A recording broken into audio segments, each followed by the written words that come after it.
Okay, this is another kind of a drama episode. We haven't done one in a while because things have been kind of chill. But yeah, now it's not. Well, actually, no, it's fine. It's just we have a story time for today. Yeah, and a pretty important story actually. Should we start? Maybe let's start with the beginning so people have to listen to the whole episode to find out what actually happened. Or what led to us making this episode in the first place. So basically, we had a web design and development project that we did last year, and it only we only finished it at the beginning of this year, or we were in the process of finishing it at the beginning of this year. And everything was fine up until the point where we were basically in the last stage of the project. Yeah, that's basically called like the final QA stage. That's when you really just gather the final feedback and go online. Yeah, and so everything was fine. Client was super happy throughout the whole process. We were getting emails like, "Yeah, it's looking really great. This is fine." And when we sent the design, it was also they had very little feedback. It was also like, "Yeah, we can go ahead with development." They signed off on the design pretty quickly. The development process was also okay. There was a little bit of a hiccup in the middle, which is I feel like it's the only thing that we did wrong throughout the process was that for it, the project got delayed because of our bad planning, which we can also discuss with the client, like, "How can we make this up to you?" And we discussed options like a discount, or we can just add on some hours for maintenance after it goes online, and I think the client decided on, um, a discount, or was it the extra Extra hours? hours and extra work Yeah. on top of that. So we were also really generous, and but I get it. It was like a bad hiccup and we took accountability, so we just moved forward afterwards. Yeah, yeah, which is why it ended up being the beginning of the year, which is when it finished, and it should have actually finished much earlier than that. But I do have to say a lot of the delay that happened later on in the process was because the client wasn't ready to go online, so they also needed time to, um, figure out the content and also give us feedback. There were stages when they just didn't give us feedback quickly. Yeah, I mean, overall, I think that there was also some restructuring going on. So overall, it also delayed the process because that wasn't probably not the highest priority at that point. I don't know what happened internally, really. But Yeah, well, but basically what happened was once the project was in the finishing line, someone new came onto the team, and they had a very different idea of what the website should be and what it should look like and how things should function. And initially, when we discussed the requirements for the project, we documented everything. We had the client sign off on those requirements. It included having a shop, it included having all of these things. This is relevant later on in the story. Basically, this person came on and had a different idea of what they wanted, and they wanted us to change a bunch of stuff, and it would have been a complete overhaul of what was already there, and we gave some pushback where you're like, we're in the final stages. The changes need to be things like, "Oh, the headline should be, like, 2 pixel larger," or "This doesn't look very good on mobile, can we optimize this?" Like, it should be small things like that. It shouldn't be like we want a completely different design for this section, which is kind of what they wanted. And we had, like, this document, it was, like, a really long list, and we highlighted everything. This we should do, this would be something we would do after the fact. Um, we also did a lot of hours for less money or even no money because we felt like we just wanted to give them a product they were happy with. And then plus also the discount that we had offered in the middle of the project due to the delay. I mean, also on top of that, keep in mind that that was a client we have been working with or with other teams, but essentially the same universe of client that we've been working with for years. So it wasn't like a client relationship we wanted to sacrifice and not sacrifice, maybe the wrong word, but to lose. So we were also had a lot of goodwill. Yeah, so for context, this client was a client that we had been working with for a long time. I think if it hadn't have been a client we've been working with for a long time, we probably would have pushed back even more on the stuff they wanted, but because we wanted to keep that relationship and we valued it, we were like, "Yeah, okay, we can do this, we can do this." And, I mean, mostly, they seemed pretty happy with the changes that we were making. There was some feedback that was positive, some that was less positive, but there was never a moment in that process where they ever said anything in the realm of this, like, "We can't use this at all," and this is relevant for later on in the story too. I guess we were in this process of the QA, and then at some point, like, there were some emails going back and forth. There was also talk about, "Yeah, we're almost there, like, we're gonna launch soon." The final email you sent was something along the lines of, like, when should we do the domain switch?" Yeah, so we were basically on the edge of launching in I thought, at least I thought so. Yeah, and then an email reply was the last email reply we got to your email about, like, switching the domains was that they decided that they are going to redo the website completely with another team. Basically basically the whole message was that the website would need too much rework for us to finish it as it is now in the process that we were in, which means, like, the small changes that we were offering. In the process that we were in with the QA and everything, it would have been small changes, and they needed something bigger than that, and I think, yeah, they just wanted to go a different direction, which is fine, and at that point, I think at that point, we were even a little bit relieved by that just because the process had been so frustrating, the back and forth, because we felt like we were giving a lot of extra hours and being very generous with our time, and we felt like it wasn't really appreciated. Um Yeah, and it was just a little bit of a frustrating end to the project. Yeah, on their end, I also understand it because we had finished a product that they didn't feel like was the right product for them anymore because their requirements had changed. But the problem is that the requirements were signed off on, contract was signed off on. We had agreed this work this way, and throughout the whole process, they had confirmed this is what they wanted, and it was the product was finished. I don't know, let's say you want to get like a desk made, and then of course you get sketches first, and then they give you a material list, whatever, and you sign off of everything. So at the end, they will of course produce the sketch that has been signed off. Yeah, and imagine it being done and then the client is like, "We want a different material now."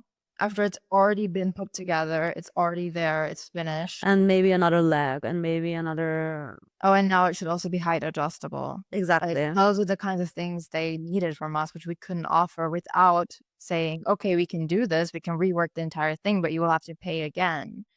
'Cause the work has already been done, and the work would need to be done again. And this is something this whole episode, the reason why we're recording this at all is because I think um, there's too much, like, misunderstanding on the client side about the work that we do and what are we being paid for. And the clients see it as, like, this product, and they want this product to work for them, and they want this product to be a certain way, and that's what they're paying for. But they're not just paying for that, they're also paying for your actual time that you spent working on it. So if you work this time on the product and at the end of the day, they're not happy with it, they have to pay anyway. Because the product is done, you already spent that time, you can't get that time back. And I think that's just something that is still an issue in our industry after years of creatives talking about this.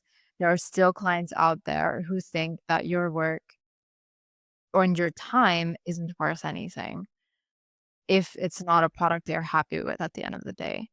And it's really disheartening and really demotivating. It is because, especially because we were trying our best to get the product where their vision is. But the problem is if the vision changes at the end of the product, what can you do? I cannot, like, I don't know, magically make a new product appear. Yeah. It would take us a long time to actually redo everything, and we would have to use more resources, and we would have to change budgets again. It would just cost money again. And that's something that, this client wouldn't have accepted if we had said that, and obviously understood that they would have to pay somebody else to do it again. They just didn't wanna do it with us, which is also fine, like, I don't mind someone deciding they don't wanna work with us. All of this was fine, like, all of that was okay. Yeah, it's really okay, like, no hard feelings if our work and our values don't support their vision anymore or don't support their values and what they expect, then yeah, that sucks for everyone included, but no hard feelings. So it ended with the client deciding they don't want to use this product. We were like, fine. We went our separate ways. We said, if you need any support from our end with anything, that's like, let us know. And then we sent the final invoice. We didn't actually set the final invoice yet because usually our policy is to send it in this final stage before it goes online, and it just hasn't been sent yet. So we finally sent that final invoice, which was only, luckily, 25% of the entire budget. Luckily, because we had most of the budget already paid and we had most of the money on our account already, it's not that much money in the grand scheme of things.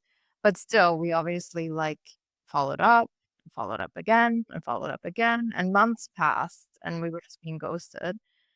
And we finally followed up. We followed up again at some point, and then someone was like, yeah, we need to send it to this person because that's the person who's um responsible for this invoice. So we send it to another email address, and then we finally get a response from this client.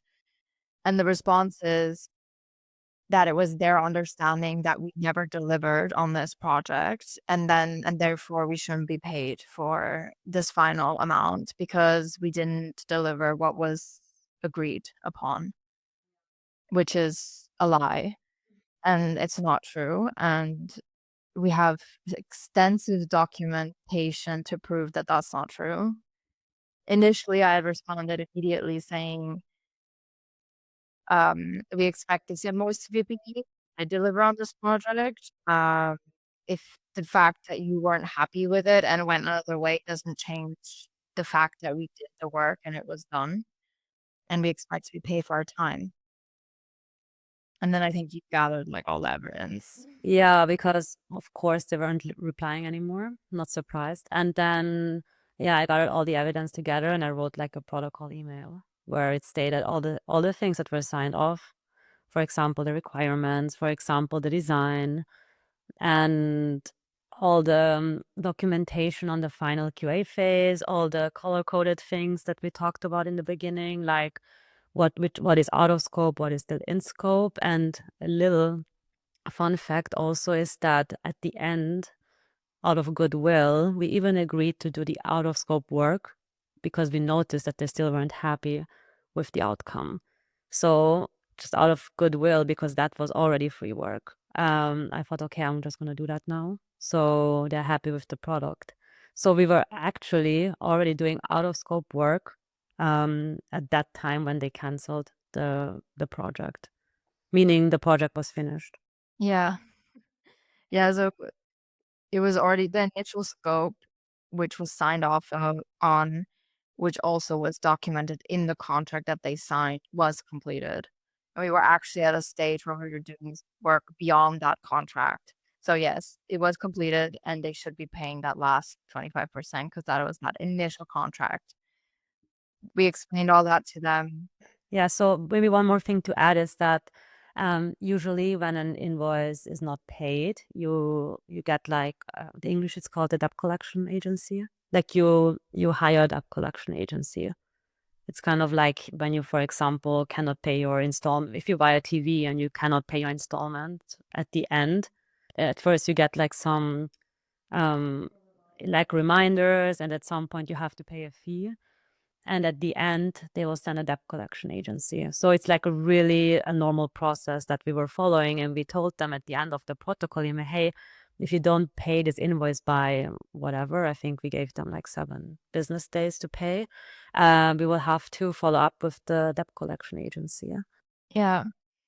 And their response to that was that if we this was the threat, the blackmailing. They said if we escalated it to sending it to a debt collection agency, that they are going to destroy our reputation online, basically. Not in those words, but they said they will go to the necessary channels, like review platforms, company review platforms, and tell people about their bad experience with us.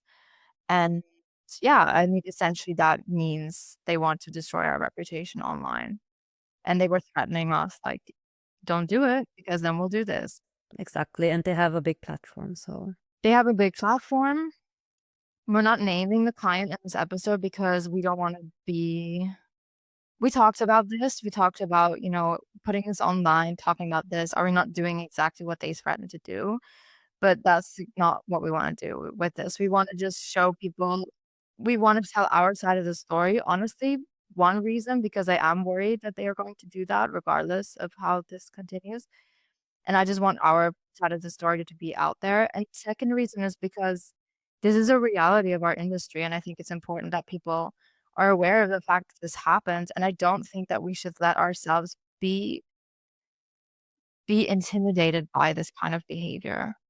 I think it's such a difficult topic because, you know, if they were unhappy and that really, really sucks, and you can't do much about it anymore because they moved on, we moved on, and it's difficult to navigate because in the grand scheme of things, both things can be true. They were unhappy with our work, we were unhappy with the relationship at the end or how it's been handled.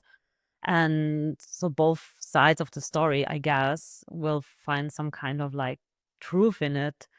But regardless of that, our work has been done to the most faithful way possible, and the most even goodwill work has been done, and everything has been ignored. So, I think both sides need to work on a successful business relationship. It can't just be one sided. Yeah, and I also think we stayed extremely patient with this. We waited a lot of months before we threatened, I'm gonna put threatened in quotation marks, going to a debt collection agency. Threatening because it's not threatening, it's just explaining the process, and that is the last step of a process to get paid. But I feel like that was the most aggressive thing we did throughout this entire process was to do that. And that's not even really an aggressive step. So to respond to that in such an unprofessional way, to threaten, go so far as ruining our reputation just so that they don't have to pay a few, I'm not gonna say the amount, a small fee in the grand scheme of things, is concerning. And we even sent another email after that, which is also funny. Even after being threatened, our next step was to try to de-escalate again. We sent another email to another email address from the same company saying someone who we like, according to the information we have, is like the main person of that company. We just sent it to them and asked them, is this really your stance as a company? Is this really your opinion? Is this the way you want to go? And then we even said to just de-escalate it again. We even offered again another 10% off the invoice that had already included discounts because we're like, look, we really don't want this to escalate. We just want to be paid for the work that we did. And we understand you're not happy with the work we did. Fine. Can we meet halfway? We're happy to find a solution that works for everybody. Here's another offer for another discount. And again, we were ghosted. Yeah, that was kind of like the MO. Yeah, it sucks. It's a shitty situation to be in because it was a very valued business relationship. Like, it's a bit sad. It is sad. And it's also, I feel like it's a lesson again for us that you can't rely on when you're dealing with other people, you can never really rely on that relationship because there's always a chance that someone new is gonna come into the mix that doesn't know you, that doesn't have that relationship with you. And it's different when you have, like, one client, it's a one-person business, but when you're dealing with, like, with bigger clients where it's a team, the team could change and suddenly they don't know you, they don't have that relationship with you, they don't care to keep that relationship. They might have other connections that they wanna bring onto the project, and then you're just replaced. And we are so replaceable in this industry, it's actually crazy. Yeah, I mean, it's like similar to when, for example, at a company, a new boss comes in and suddenly like they fire half of the people and bring other people in. It's kind of like it's also normal in other industries. It's just sucks to have, yeah, like this business partnership then kind of like evaporating. But I do feel like the payment thing is something that really happens a lot in our industry Yeah, so compared maybe to let others. no, let's maybe let's go into that one because it's difficult to say how this could have been avoided. Because I think that this was also an edge case, at least for us. This was the first time this has ever happened to us, and especially in such an like it's the first time this has ever happened to us, period. And I think it is an edge case also just the fact that this project had been planned, signed off on, the whole process was fine. Someone who came in, the requirements completely changed. They needed a completely different website. And to go back to what I said at the beginning of the episode, that they initially wanted a shop, and then it turned out they didn't need the shop. So they needed it to be built on a different platform, and we had built it on a platform that can handle a shop, and they didn't need the shop anymore, so they needed it on a different platform. Makes total sense, like, I'm really sorry that happened, but at when they came to us with this project, the shop part was a huge part of it. We even talked about doing things like subscriptions, you need a shop for that. So, it's not our fault, it's also not their fault, but the fact of the matter is that this project was completed as per the contract, and they are required to pay that regardless if they needed something else or not. But yes, it is an edge case because I don't think a lot of clients decide last minute, "Oh, we don't need this anymore." yeah, that's what I'm talking about. So the whole thing was an edge case. So, but still, and regardless, one thing though, what we did in this project, which I'm super proud of, is that we documented everything extremely well. We have so much documentation of us being almost at the finish line that it's impossible to dispute. But now, okay, next steps. Since we okay, let's talk about that. So, the issue now is that we're talking about us being on a different location than the client is. So, with the debt collection agency thing is a little bit more complicated because, of course, every debt collection agency takes a percentage off of the money that you They collect. exactly. So, I mean, all good, of course, and they also need to get paid. The thing now is, what you already mentioned, is that it wasn't in the grand scheme of things, it wasn't a huge amount. Therefore, there are not like a lot of debt collection agencies that take on a job like this. Actually, hardly any debt collection agency does. Yeah, plus then the added issue that it's in another country, which adds more work for them and probably makes it more complicated, which is why they would probably want even more of that chunk. And since it's already a small amount, yeah. Yeah, so not quite sure how to proceed. Probably just leave it at that. Yes, I'm now planning initially, my thoughts and my stance here is that we should 100% go that route with a debt collection agency and even escalate it to lawyers and all that because of the principle of it. Because there are people out there that don't have the resources that we have that are also taken advantage of in similar ways, and they don't escalate it because they can't. And I feel like if you're in a position, a financial position where you could do it, you should do it to represent those people. However, having said that, we're at a stage where it might not actually even be possible because there is no agency that can help us. And then we would have to go a legal route, and that's even more complicated because again, we're talking about this client being in another country. It would be so much easier if they were in Austria, then this would be so simple. And I would do it. I'd also go ahead with like a lawyer and everything. But yeah, that being in another country makes it so complicated. And now I'm at a stage where I feel like we shouldn't do it just for our peace of mind, and while I do think, like, it would be the right thing to do, it's difficult when you're already under so much stress being, like, self-employed and all that, like, you already have so much mental load, and then to add to that, it's just so is definitely something you need to think about. Yeah, I hate that this is kind of like the conclusion that most people have.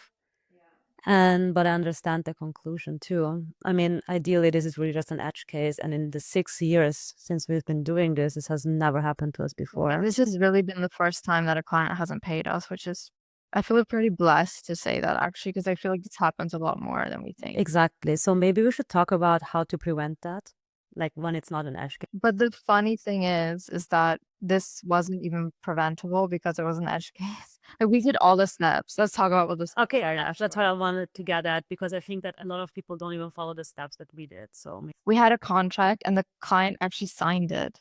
Like, there was a signature. we have a really nice cancellation policy, I would say, because both parties can cancel anytime. Yeah. They only have to pay for the work that has been done up to that point.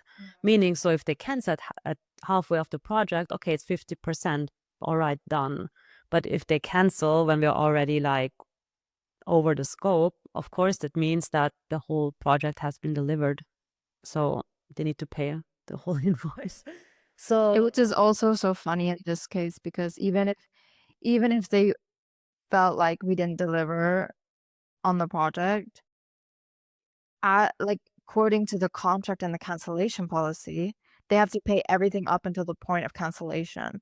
And we only billed the stuff that we had done up until the point of cancellation. which was everything. Because it yeah.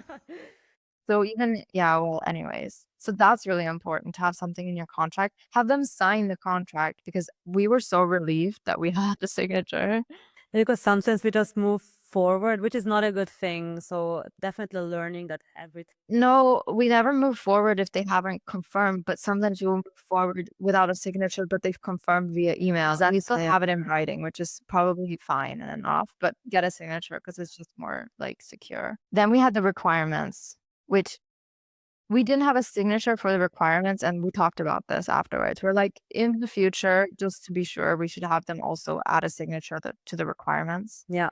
so that if they at the end say, "Oh, we didn't need all this and you just gave us a raw deal," but we can be like, "This is your signature on the requirements, and this was in the requirements." I don't think this is ever gonna happen again, but I just feel like it's good to have this just in case. It's good practice. So before you even start your work, write down everything you're going to do and have the client sign that, and you're in agreement on what the final product is gonna be. And then, again, when the design is um, signed off on, make sure you have, like, a written email where they say, "Yeah, this was signed off." Make sure the wording is correct because we had that, and I was like, "Wow, you were really good Yeah, here." I'm telling you, this project has been very well documented. And then if you have something like development, I feel like it's also important for each stage to have some kind of a sign off. Yeah, so that's something for the future. I mean, we kind of do now, but where we have like milestone meetings. Yeah. Yeah, I think the meetings should maybe be documented better. yeah. The So protocol. I think yeah, that's one also thing something to we add. could improve on. Not that I feel like this would have changed the outcome at all, No. because it wouldn't have, because they don't wanna pay. We showed them the protocols, they don't wanna pay, whatever. It's still I think it's a good practice to have a protocol of meetings. Like, okay, client suggested this, client suggested that. And pro tip, Notion offers, like, AI note taker now, which is amazing. And you can just take that and then, like, send it to the client and have them be like, "Yep, that's what was discussed." Yeah, yeah, I think that's really good because, for example, yeah, sure, we have an edge case here, but I think if we would have been in the same country and followed this exact protocol that we just told you about, it's way easier to go the legal way. Because even the debt collection agencies, this is something we researched, they expect you to have these things. Like, if they're only gonna go after cases they think they can win. So, if you did something where during the process that really was a huge mistake where the client really shouldn't have to pay or whatever, like, if you are really the problem in the situation and you didn't document things well, then you wouldn't even win, like, a debt collection case probably because you wouldn't be able to show that you are owed that money. So, these things are important even if you don't ever have to escalate it to, like, lawyers, it's important for just the simple, like, debt collection route. Yeah, I mean, also that you have the leverage. That's important for your peace of mind too. And if the client isn't I'm not gonna say the word, like our client was, then you probably would be able to get them to pay you just based off of all the documentation you have. Yeah. So, yeah, I hate that we cannot really follow our own advice or really follow our own convictions, not advice, more like convictions and values here, because it would just be so stressful and so just way too much for the amount that's owed. It would really just be like a step that we would take just out of conviction. Yeah, it would just need to make a statement, and then also because I've this person who wrote us this email was trying to bully us into not going that route, Exactly, and they hate to be bullied. and us not going that route means that it worked. I mean, they are going to think they won, and we are taking the L in this case, and it's really annoying. It is. Like, for my ego, it hurts, but it's okay because our plan now is we're gonna send one final email. We're gonna just tell them how disappointed we are with this whole situation, make them understand that this is really unprofessional and it's extremely disheartening in especially, like, just in general, but also, like, with the current economy to take advantage of people like that, to not value people's time and efforts. It's just awful, and then I'm also gonna be really petty, and I'm gonna send them a document with all the things that's wrong with their website. No, because I just really need to be petty one time. We were so professional with this whole situation. We were so nice, we were so patient, and I just really want just a little bit of patience. Okay, you do. I'm at the stage I wanna move on from this, but at the same time, I'm with you there. I think just the whole threat of ruining someone's reputation, Yeah. is, like, just really, really concerning to me that one would go that length, and also anyone can always just leave a review, like, I know, there's nothing stopping them, they could do it anyway. fine, I'm all for transparency. If they were unhappy, they can leave a review somewhere, and we can respond to that review. I know, but that's what makes the threat even more clear that their intention is to ruin our reputation because the option to leave a review has always been there. And they've never done it because, like, look, if it's a normal situation, I've left bad reviews before in restaurants, wherever, because I felt like people need to know this. Never was my intention, I'm gonna ruin their reputation because you can't ruin your reputation with one review. That's not what they were saying in this email. They were saying they were talking about channels. It was plural. It was talking about, like, multiple different ways that they would be able to review our Sounds like we company. kind of, like, threatened them on gunpoint or something. It sounds like we did, I don't know, something horrific to them. It was extremely reactionary to an email that you didn't have to be that way towards. And again, that just shows that their intention was to bully us into not going to the debt collection agency because they don't wanna pay. And they know okay, this is another thing that I think is important to mention here. In that email where they threatened us, not once were they able to in any way dispute the protocols that we had sent. And their last resort was to threaten us because they had no other leverage. If their opinion really was and if they were right about that opinion that we did deliver, then their reply would have been some evidence to show that their opinion is correct, right? I'm assuming.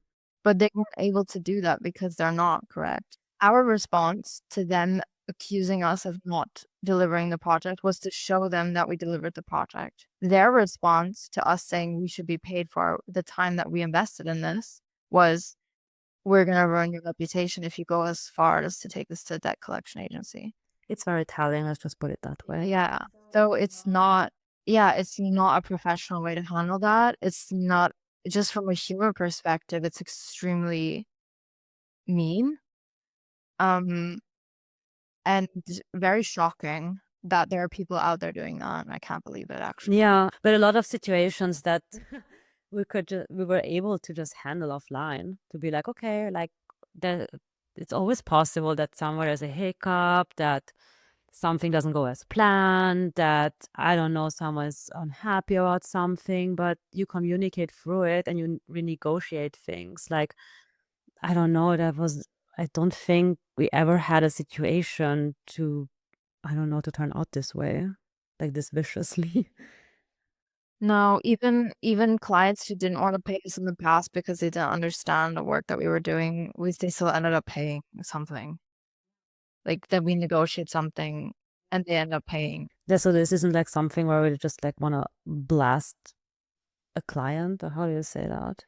That's the thing, like, I don't want to ruin their reputation. I'm not gonna name who it is. I don't think you can figure out who it is based off of this podcast. No way. Like, you would have to be in our agency, and even nobody in the agency besides the 2 of us knows about this, so, like, even then, they wouldn't be able to know who it is. So, yeah, we're not ruining anyone's reputation with this episode, and I'm gonna make a LinkedIn post about it, and still nobody will know who it's about, because that's not what the intention of this is. The intention is to tell our story, to make sure people understand that you can do everything right, and there are still people out there who are gonna devalue your work, and who are going to take advantage of a situation and not pay you.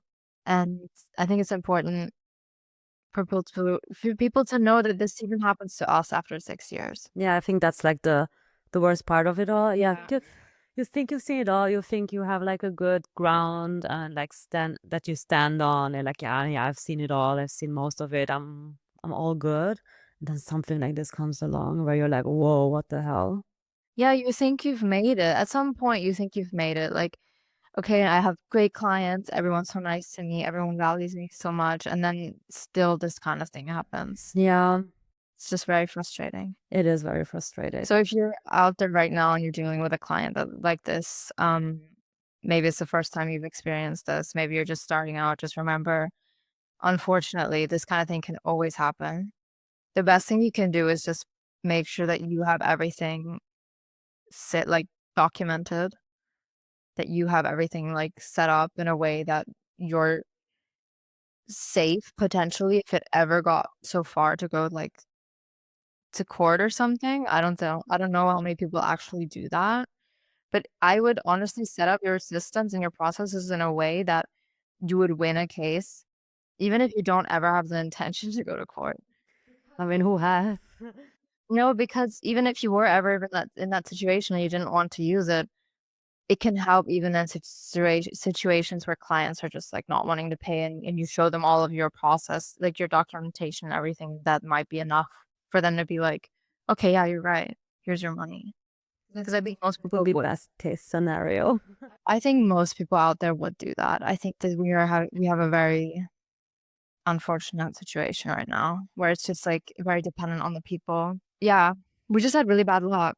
Sometimes it Yeah, happens. that happens. I think now after we have, I don't know, told our side of the story, we can rest peacefully. And I hope that you guys could take like something out of this. Set up your processes right. Have like, I don't know how much time you have, but like have a protocol, have everything protocoled and have everything in like designated folders so you can easily find it if something like this happens to you. Sometimes we have these processes and protocols, but if it's like clients we've worked with for a long time, yeah, let's be honest here, sometimes we were like more like overlooking things. But this has taught us that even with clients you've worked with for a long time, you should just really keep your processes in place. This has nothing, it's not like something bad against the client or being like overly cautious. It's more like, hey, no, I have this just in case I need it. And most of the time you won't need it. Yeah, I mean, hopefully you will never need it. Exactly. But the one time that you might need it, you're gonna be so happy that you did all of that. Exactly. Like, for example, with a contract, also a lot of people don't even send contracts, so don't even like let clients sign it because yeah, it's gonna be fine or like it's gonna be okay. I mean, we've had that before too. But now this has showed me, okay, no, just get a signature. Like no one's gonna be like weirded out for you to send like a contract that they sign. That's a normal procedure in any other field as well. Yeah. So don't feel like you are scaring off clients by sending a contract. Thank you for listening to this episode of Never Went to Business School. Don't forget to follow us here on Spotify. And if you enjoy our content, check out our YouTube channel for more educational videos and subscribe to our newsletter on Substack.